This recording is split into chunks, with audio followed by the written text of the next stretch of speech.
Is it possible to invoke AI agents inside of workflows using HighLevel? Yes, it is. And today I'm going to show you exactly how you can do it. Now, if you're not familiar with our AI agents inside of Agent Studio, you can get here from AI agents and then Agent Studio at the top. This is where we can build out AI agents on a canvas just like this. For example, this is a lead qualifier agent, which uses lots of different prompting and API calls and MCP servers in order to do different actions inside of our HighLevel account. And what we want to do is change what our trigger is, or at least trigger this inside of workflows in HighLevel. So there's a couple ways we can do this. First, whenever you build an AI agent, you'll have a trigger here at the front. This is your trigger node, and you can change this between form submitted, lead tag, chat message, and workflows. Now, even if you have one of the other options like form submitted or lead tag as your triggers, you can still invoke this agent inside of automations, and I'm going to show you exactly how. Now, in order to access your agents from automations, make sure you have actually published the agent and clicked promote to production in the top right. Now, once you have done that, you'll see inside of your Agent Studio dashboard under status that your agent is published. If an agent is in draft, you won't be able to do this. Now I'm going to show you two different examples. We have our lead qualifier agent and our chat support agent.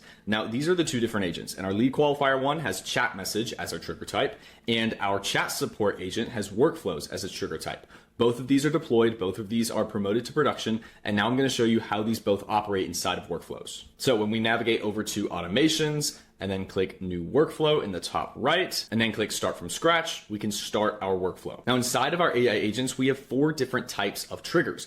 We have chat message, lead tag, form submitted, and workflows. In order to actually utilize an agent inside of Agent Studio, you have to have workflows selected as the trigger type, and I'll show you this in a second. For this example, we have our lead qualifier agent as well as our chat support agent. And our chat support agent is the one that has our workflows trigger. Now inside of our Invoke Agent action in Agent Studio, inside of our automation builder, whenever we click select agent, we'll see just that agent that is A, promoted to production, and B, has our workflow set as the trigger. So there is our chat support agent, which we have set up. We can also use dynamic fields on the right-hand side. So if we want to use the actual agent ID, which this can be helpful if you're using inbound webhooks and the API calls, so you can actually get the agent ID and launch it from here, you can do that as well. For this case, we'll just do standard and select chat support. We can then add attachments that our agent may need. So things like images, media library, or URLs, or any uploads like documents or things like that that our agent's going to use inside of our workflow. We can then also include a message to the agent. Now the message isn't necessary, it's not required, same thing as attachments, but if your agent is a chat-based agent, one where it needs to talk back and forth with you, or it needs an input from the user, or you just want to include an input like, hey, do XYZ, or run the workflow, anything like that, then you can include your message here. You can then click save action, and now this will run whenever this workflow actually launches.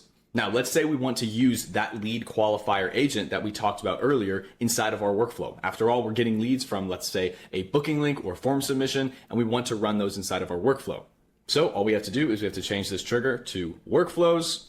Since we want this to run off of appointments being booked, we can set our trigger to appointment status. So we'll go ahead and go to our appointment status trigger. So whenever we have a new booked appointment, then now that we've updated that agent, we'll go to our Invoke Agent action and we can see our lead qualifier agent right here. So since this is now going to run, we can go ahead and save this action, publish it, and we'll be good to go. And now this workflow will run whenever we have a booked appointment, and it will run that agent inside of Agent Studio to perform all these different actions. Now, the only other thing to note is that if your agent is creating a response at the end of its process, for example, this agent isn't because it's just running MCP server and router actions. But if your agent, let's say, returns an image or returns a caption for social media or gives you an email that it wrote, anything like that, you can use that response inside of workflows too. This is really important. So for example, if it gave us an SMS that it's going to send to our customers, we can go to our custom values and you'll see at the bottom Invoke Agent in Agent Studio, and we will have our response custom field. So we can use this custom field in order to do a lot of fun things. So rather than making, let's say, an agent inside of a workflow that generates an email or generates an SMS, we can do this inside of Agent Studio and have it do a lot more complex thoughts, as well as get more information from an API, get more information from MCP servers and things like that. And then we can do whatever we want when it comes to sending something like an SMS or sending an email or doing any of our other actions inside of